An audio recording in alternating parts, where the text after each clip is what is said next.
কিয়ামতের ঠিক আগে এই পৃথিবীর সাক্ষী হবে এমন এক ভয়ঙ্কর ফিতনার, যার নাম শুনলে মানুষের শরীরের লোম খাড়া হয়ে যায়। এটি হলো হাজার হাজার বছর ধরে বন্দী থাকা এক ভয়ঙ্কর জাতির গল্প। এটি হলো ইয়াজুজ ও মাজুজের কাহিনী। ইয়াজুজ ও মাজুজ হলো হজরত নূহ আলাইহিসসালামের বংশ থেকে আসা এক জাতি। তারা আমাদের মতোই মানুষ, কিন্তু তাদের স্বভাব, চরিত্র আর চেহারা সাধারণ মানুষের মতো নয়।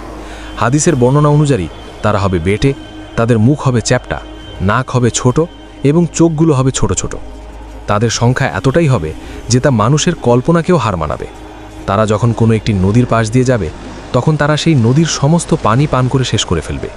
এই জাতি এতটাই ভয়ঙ্কর হবে, একটা নদীর পানিকেও তারা মিনিটের মধ্যে শেষ করে দিতে পারে, নদীকে মরুভূমিতে পরিণত করে দেবে। তাদের প্রধান বৈশিষ্ট্য হলো তাদের সীমাহীন নিষ্ঠুরতা। তারা কোনো এলাকায় ঢুকলে সেখানে প্রাণের কোনো চিহ্ন রাখে না। তারা সেখানকার সব ফসল নষ্ট করে ফেলে, সব গাছপালা উপড়ে ফেলে, সব পশু পাখি মেরে ফেলে এবং নারী, পুরুষ, শিশু কাউকেই ছাড়ে না। সবাইকে নির্দয়ভাবে হত্যা করে। বহু শত বছর আগে বাদশাহ জুলকারনাইন নামে আল্লাহর এক নেককার বান্দা ইয়াজুজ ও মাজুজের অত্যাচার থেকে মানুষকে বাঁচানোর জন্য দুটি পাহাড়ের মাঝখানে এক শক্ত প্রাচীর তৈরি করে দিয়েছিলেন। সেই দিন থেকে তারা সেই প্রাচীরের ওপারেই বন্দী অবস্থায় আছে।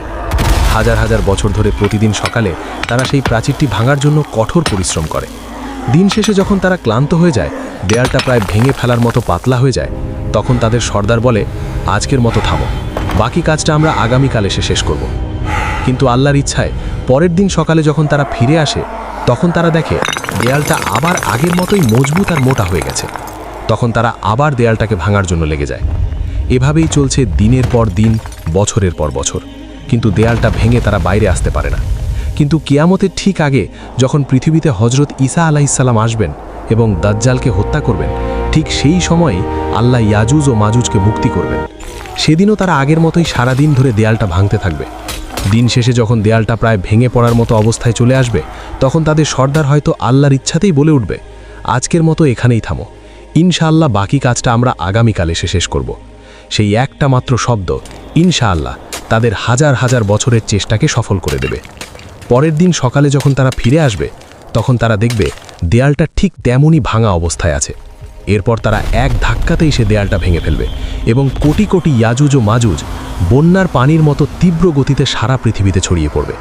তাদের আগমনের সাথে সাথেই পৃথিবীতে শুরু হবে এক চরম বিপর্যয়, এক ভয়ঙ্কর দৃশ্য। তারা যখন উঁচু ভূমি থেকে দল ভেদে নামতে থাকবে, তখন মনে হবে যেন পাহাড়ের উপর থেকে এক বিশাল কালো সমুদ্রের ঢেউ নেমে আসছে। তাদের চিৎকারে আর পায়ের শব্দে মাটি কাঁপতে থাকবে। তারা তাদের যাত্রাপথে যা কিছু পাবে সব কিছু ধ্বংস করে দেবে। সবুজ ফসলের মাঠ তাদের পায়ের নিচে পিষে ধুলোয় মিশে যাবে। ফলের বাগানগুলো তারা উপড়ে ফেলবে। শহরের পর শহর তারা জ্বালিয়ে পুড়িয়ে ছারখার করে দেবে। তারা যখন জেরুজালেমের তাবারিয়া নদীর পাশ দিয়ে যাবে, তখন তারা সেই নদীর সমস্ত পানি পান করে শেষ করে ফেলবে। নদীটা একদম শুকিয়ে মরুভূমির মতো হয়ে যাবে।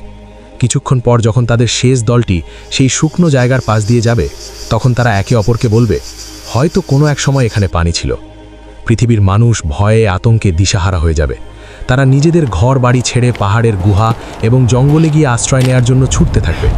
কিন্তু ইয়াজুজ ও মাজুজের হাত থেকে পালানো প্রায় অসম্ভব হবে। তারা পৃথিবীর মানুষকে মারতে মারতে এমন এক পর্যায়ে পৌঁছাবে যখন তারা অহংকার করে বলবে, আমরা তো পৃথিবীর সব মানুষকে মেরে ফেলেছি, এবার তো পৃথিবীতে আমাদের কোনো শত্রু নেই, চলো এবার আকাশের ফেরেশতাদের মারি। এই বলে তারা আকাশের দিকে তাদের তীর ছড়বেন। আল্লাহ তাদের এই অহংকারকে পৃথিবীর মানুষের সামনে প্রকাশ করার জন্য সেই তীরগুলোকে রক্তমাখা অবস্থায় তাদের কাছে ফিরিয়ে দেবেন। রক্তমাখা তীর দেখে তারা আনন্দে চিৎকার করে বলবে, দেখো, আমরা আকাশের ফেরেশতাদের মেরে ফেলেছি, এখন আমরাই এই মহাবিশ্বের শাসক। তাদের এই ভয়ঙ্কর অত্যাচারে পৃথিবীর ইমানদার মানুষেরা খুবই বিপদে পড়ে যাবেন। হজরত ঈসা আলাইহিসসালাম এবং তার সাথে থাকা মুমিনরা তখন তুর পাহাড়ে আশ্রয় নেবেন। সেখানে তারা অনেক কষ্টে পড়বেন। খাবারের এমন অভাব দেখা দিবে যে একটা গরুর মাথার দাম 100টা সোনার মুদ্রার চেয়েও বেশি মনে হবে। ক্ষুধা আর কষ্টে ইমানদারদের অবস্থা নাজেহাল হয়ে যাবে। সেই কঠিন আর অসহায় মুহূর্তে যখন বাঁচার আর কোনো উপায় থাকবে না, তখন হজরত ঈসা আলাইহিসসালাম এবং তার সঙ্গীরা আল্লাহর কাছে 2 হাত তুলে দোয়া করবেন। আল্লাহ তাদের দোয়া কবুল করবেন। তিনি ইয়াজুজ ও মাজুজের উপর এমন এক গজব পাঠাবেন যা কোনো মানুষ কল্পনা করতে পারবে না। আল্লাহ তাদের ঘাড়ে নাগাফ নামের এক বিশেষ ধরনের পোকা পাঠিয়ে দেবেন। সেই পোকাগুলো তাদের ঘাড়ের মধ্যে ঢুকে তাদের শরীরকে ভেতর থেকে খাওয়া শুরু করবে। কোটি কোটি ইয়াজুজ ও মাজুজ, যারা একটু আগেও নিজেদেরকে পৃথিবীর শাসক বলে দাবি করছিল, তারা এই ছোট্ট পোকার আক্রমণে এক মুহূর্তের মধ্যে পোকামাকড়ের মতো ছটফট করতে করতে মারা যাবে। তারা সবাই একসাথে পচে গলে এমনভাবে মারা যাবে যে তাদের মরাদেহের দুর্গন্ধে পৃথিবীর বাতাসে নিঃশ্বাস নেওয়াই কঠিন হয়ে যাবে। তখন হজরত ঈসা আলাইহিসসালাম আবার আল্লাহর কাছে দোয়া করবেন। আল্লাহ তখন উটের ঘাড়ের মতো বিশাল বিশাল পাখি পাঠাবেন। সেই পাখিলা ইয়াজুজ ও মাজুজের কোটি কোটি লাশ তুলে নিয়ে আল্লাহ যেখানে চাইবেন সেখানে ফেলে দিয়ে আসবেন। এরপর আল্লাহ এমন এক রহমতের বৃষ্টি পাঠাবেন যা পৃথিবীর প্রতিটি কোণকে ধুয়ে মুছে একদম পরিষ্কার আর পবিত্র করে দেবে। আর তারপর পৃথিবীতে শুরু হবে এক নতুন শান্তির যুগ, যা আল্লাহর দেয়া বরকতে পরিপূর্ণ থাকবে। এই ভয়ঙ্কর কাহিনী আমাদের এটাই শিক্ষা দেয় যে আল্লাহর পরিকল্পনা আর ক্ষমতার কাছে পৃথিবীর কোনো শক্তিই টিকে থাকতে পারে না। আর ঈমানদারদের জন্য আল্লাহর সাহায্য সবসময় প্রস্তুত, যদি তারা ধৈর্যের সাথে তার কাছে সাহায্য চায়।